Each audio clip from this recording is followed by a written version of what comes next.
No, I mean these guys read Mein Kampf. They praised Hitler, and so when we talk Hmm. about neo Nazis in Germany, we're really talking about people who I just see themselves as Nazis, as national, as socialists, which is what the Nazis called themselves. And so Right. it's Well, yeah, yeah, we should say that, I mean, Nazis are known as Nazis in Germany because that's short for National, which is the national aspect. It exactly. means nationalist as opposed to somehow nationwide. National Socialist it doesn't mean they were left wing. It doesn't mean they were socialists. That's You're listening to Radio Free Michael.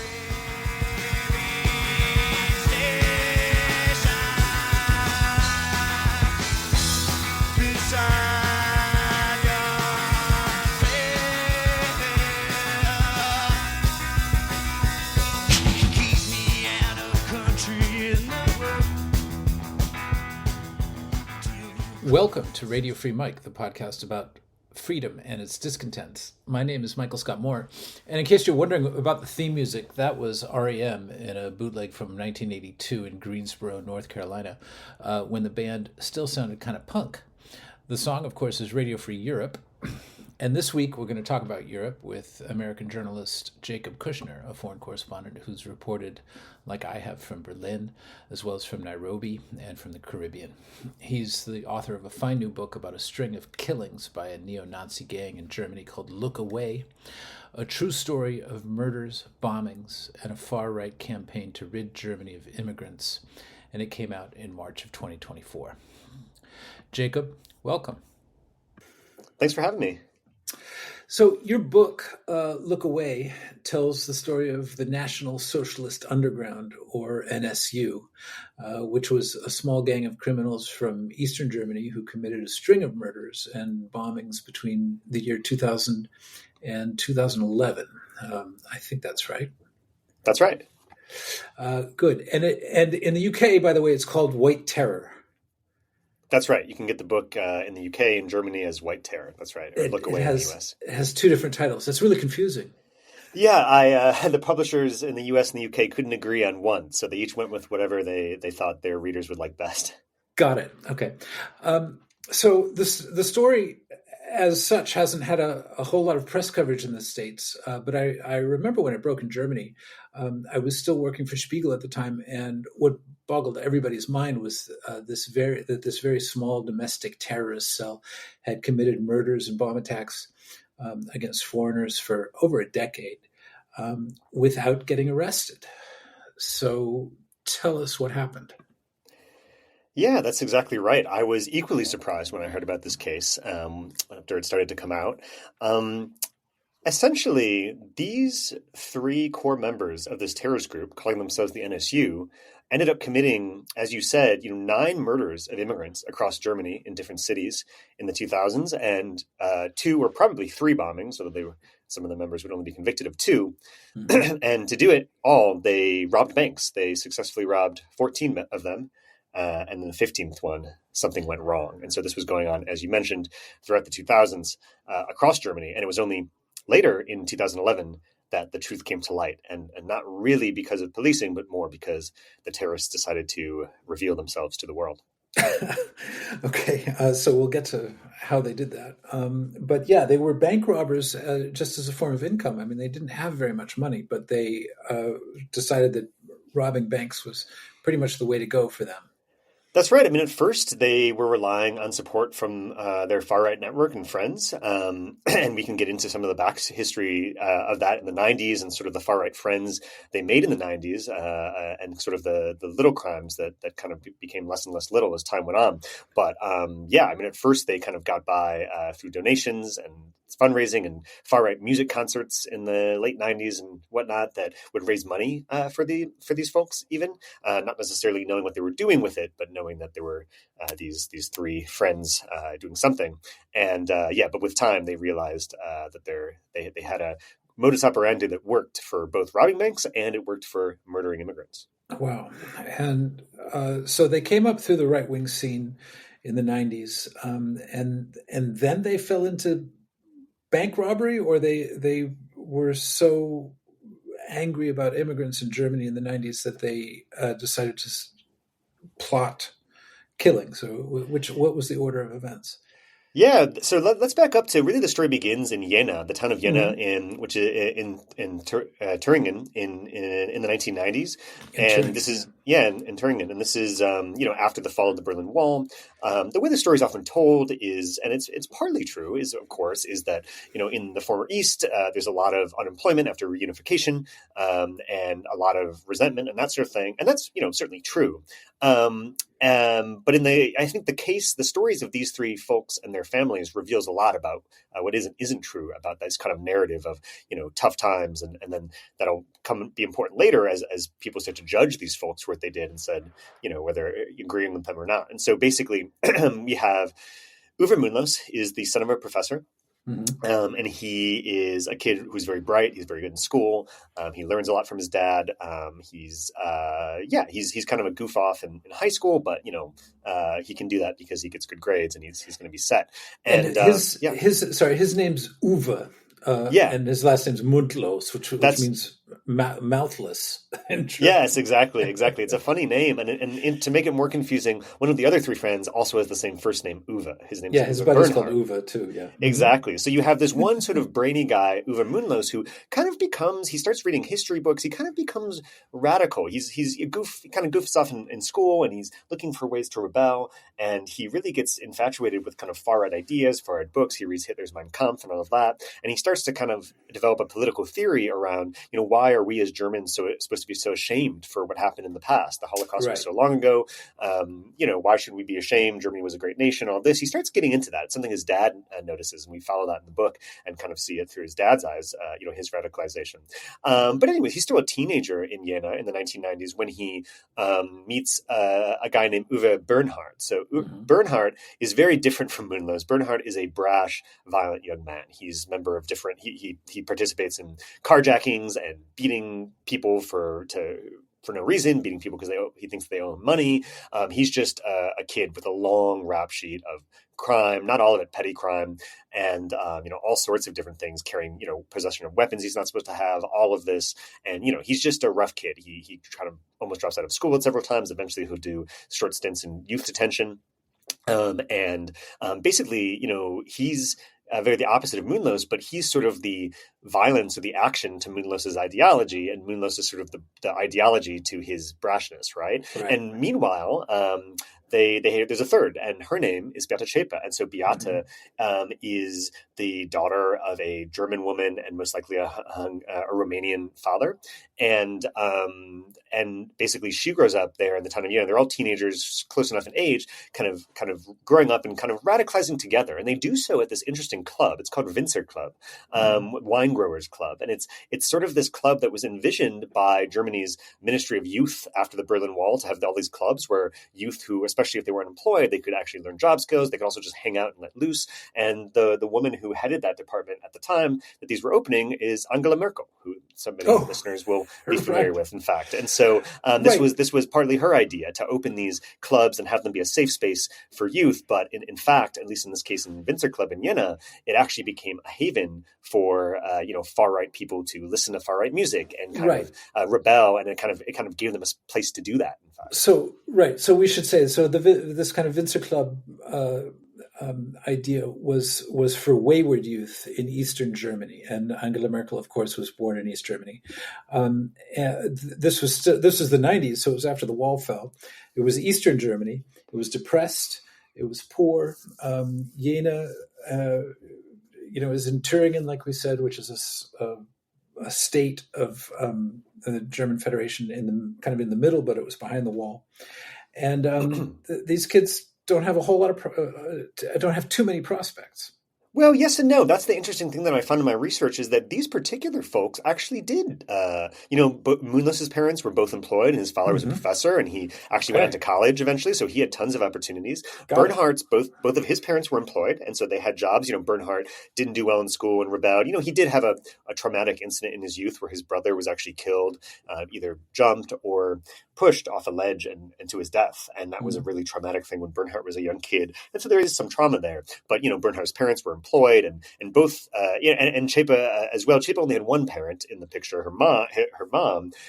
And so she's the one who, her mom did struggle to find work and that sort of thing. But for the two boys, that wasn't their experience in terms of not having a family that was unemployed, or they themselves. They had plenty of opportunities. All three of them had internships or apprenticeships, as they call it in Germany, and different jobs at different points. So that narrative of, well, maybe people were disgruntled and turned to, the far right as some kind of, or alternative or something to air their anger. I mean, that is true for these folks, but not really based on their own situations, because they always experience. Exactly, right. Not really based on their own experience. Yeah, got it. No, there is a sense of frustration in the parts of Germany that were behind the wall, because a lot of sort of power plants and factories disappeared and didn't come back after the wall fell. But yes, I've noticed that too in other situations. The people who go bad are not always the people who are the poorest.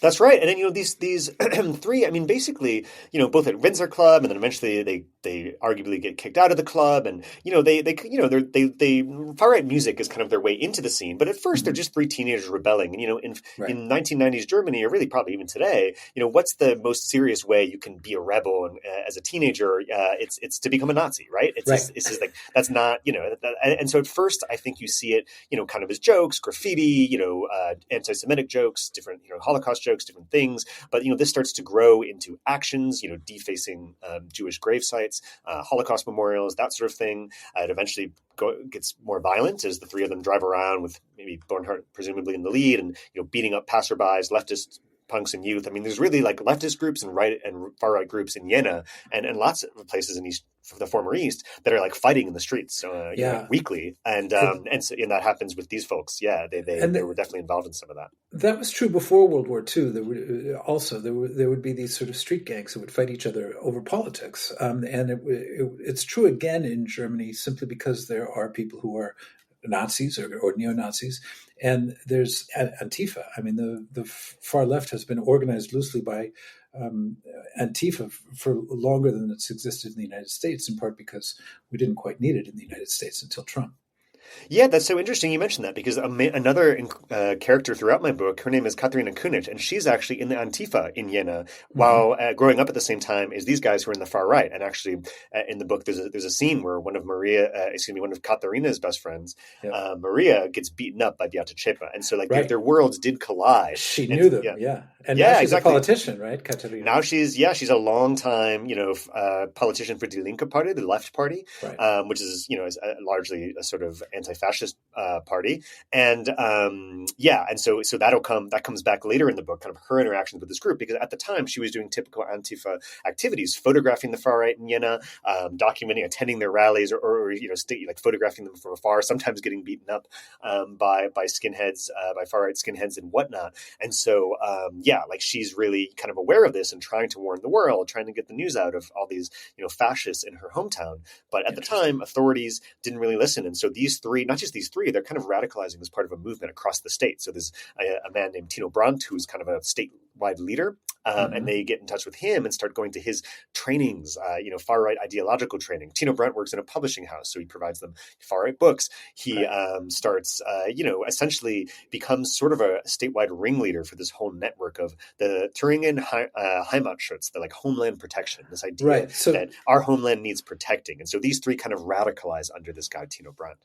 So Tino Brandt becomes a very interesting person and a very important person. But what these three start to do as sort of members of the far right scene is they become bomb tinkerers, right? They start to build bombs just as experiments. They're not very organized, but they think that it might be cool to start building explosives, and they do that in the 90s before they ever kill anybody. Yeah, that's true. So in the 1990s, that's exactly right. They rent a garage and start building bombs in there, and they end up leaving bombs at numerous sites around town as threats. So often they're missing a detonator, but they have TNT, most of them, and they leave it at a sports stadium where children actually, there was a threat. They left it at a sports stadium, and then someone called in a bomb threat, and the police couldn't find it. They searched the stands, couldn't find it. Then soon enough, there's a soccer game, a football game for other listeners, and the children come across it and point it out to the Right. police. And then, of course, there's a TNT in the stadium. And so, but it's not just the stadium. They leave it outside, again, Jewish graveyards, memorials, those sorts of things, sort of intimidating outside a theater house that's performing a play, I think, that they don't like. And basically, no one knows who's doing this at the time, right? Except right. for, It becomes a mystery to the cops. Yeah. It is a mystery to the cops. And there's one, there is one cop who is really trying to bust up this gang. But basically, every time when he tries to get prosecutors to take action against not just these three, but their whole network of far-right friends, a couple others in Jena, who we'll talk about probably later on, as well as throughout the state, every time he tries to get prosecutors to act, it turns out the intelligence agency in Thuringia it seems to get prosecutors not to. And that's because the guy who's leading it all, Tino Brandt, is a spy. He is a far-right informant for the intelligence agencies. And so these agencies, time and again, protect their mole and kind of obstruct the attempt of this police officer, Mario Meltzer, and some others to stop these folks back when, for the crimes they're committing. Right. So that we'll come back to this, but that begins to explain why they had such a long run. Is that Tino Brandt was in their group to begin with, and the authorities apparently wanted more and more evidence. But why they let them keep killing is fairly interesting to me. Yeah, well, I mean, we have to kind of separate two things. So in the 1990s, they're building bombs, they're laying bombs and all that, and not getting caught for these things. But they haven't, started to kill anyone or anything. But then there's this moment, and maybe we should talk about it, in 1998, where basically police finally get their act together, and they after surveilling this garage for a long time, they finally decide to raid the garage and raid the homes of these three, core, these people, the two Uves and Beate, and they span out early in the morning. There's police at the garage, police at their houses, searching. And but it takes them a while to get into the garage. There's some heavy locks. And meanwhile, the police at one of their houses, Bernhardt's house, is searching his garage. And they're not finding anything in his personal garage outside his home. So he actually asked the police, hey, can I leave while you guys keep searching? And they're like, yeah, sure. They let him go. And he sneaks off, and Munoz sneaks off, and Zschäpe sneaks off. And they all get in a car and flee Jena as the police are actively, discovering the bombs in the garage. They get into the garage and they find bomb materials. They find far-right manifestos, all of these things. And meanwhile, these three have slipped into hiding. And in fact, police will never find them. They'll be on the run for the next, 13 years. Just incredible. Yeah, exactly. Until they sort of out themselves. Yeah. Okay, so that was 1998. Tell me about the first time that they actually killed somebody in 2000. After all this sort of almost juvenile delinquent misbehavior and this wannabe sort of killer behavior, they finally do something to a Turkish flower merchant. That's exactly right. So, by this time, we should back up and say, Munoz has been writing manifestos, some of which were published in far-right magazines against immigrants, against foreigners. There was a lot of anti-Semitism is kind of where they started. But, there's not a lot of Jews in Germany. And they did threaten some Jewish leaders. But, they're at this time, there really, aren't so many. And so really they start turning against foreigners. And a lot of their rhetoric, is against foreigners.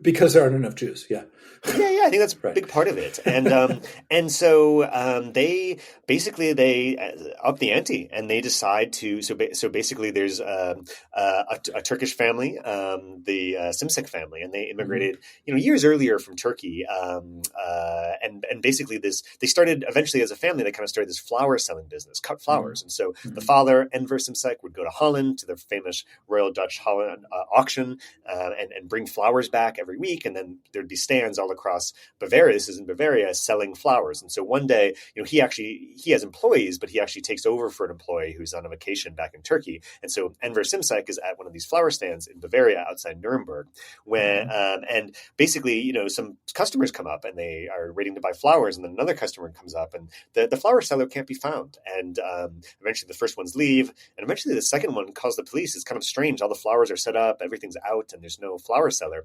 Police officer shows up, and together she and this customer open the door to the RV that are like attached to his the van that he drives around his flowers in, and they look inside and they see Enver Simsek on the floor of his van with 8 gunshot wounds and barely clinging on to life. It so happens that this customer was a paramedic and with the police officer provided first aid, and Enver was rushed to a hospital, but he's in a coma, and essentially he doesn't survive. A few days later, he dies. And in the meantime, his daughter and son and wife, of course, are when they are informed, they rush to the hospital. But as soon as they all get to the hospital, each of them, they're stopped by the police, who start to question them. And this is really kind of this is the part that gets really revealing, is sort of the police's reaction to each of these murders, and to who the police suspect of committing them. Right. Well, so first of all, that scene in your book is so vivid. He's a flower merchant who sells mostly out of his van, and the police, or the first people who open the door to the van, find him bleeding among all his flowers. It's such a, I mean, it's a cinematic scene. It's so sad. And 8 gunshot wounds. So they managed to shoot him without people noticing. And did they do that before he opened that morning, or no, he had already been selling. It was at some point. It must have been at some point. And this is the thing. So from the perspective of the police, or arriving, no one knows who did this off the bat. The perpetrators aren't around, and so the police, though, immediately what they do is they suspect the family, and that's evident in the questions the police ask the family members, like his wife and daughter and son. Who police question them at the hospital and in the police station. Who killed your father? Like, who are his enemies? That's one thing his daughter would always remember, is the first question police ask is, does your father have any enemies? And she says, enemies? What enemies? And really what the police were insinuating and then saying outright is they suspected the family of being involved in organized crime, because they were a Turkish family. And so to the police, that's what this looked like, was organized crime. And so, just as they're going through the trauma of not knowing why their loved one, their father, their husband is dying there, police are already questioning them, suspecting the family. Police are even going to great lengths to fabricate evidence. So they are actually lying to the family members. They show Enver's wife, a photo of a blonde woman, and say, we have intel that your husband was visiting this woman and had a mistress in this other town, and whatnot. And they're like kind of traumatizing this woman to try to presumably get her to admit, I don't know, like that, what the family's drug businesses or whatever the police suspect. And of course this isn't true, and they're just like making things up and lying to this woman. And so the trauma is really real. They just lost her loved one, and they don't know why, and the police are kind of playing with them, there's a famous German TV show, a long-running TV show called Tatort, and it's this crime show, and really throughout these murders we're going to see like police seem to sort of, it's almost as if they think they're in the show, doing kind of sensational things. Exactly. I'm sorry to interrupt, but you're listening to a free preview of this episode. And if you'd like to hear more, please hit the link in your show notes or in the bottom of the email we've sent you, and sign up over at Substack. The whole podcast is open to subscribers to Radio Free Mike.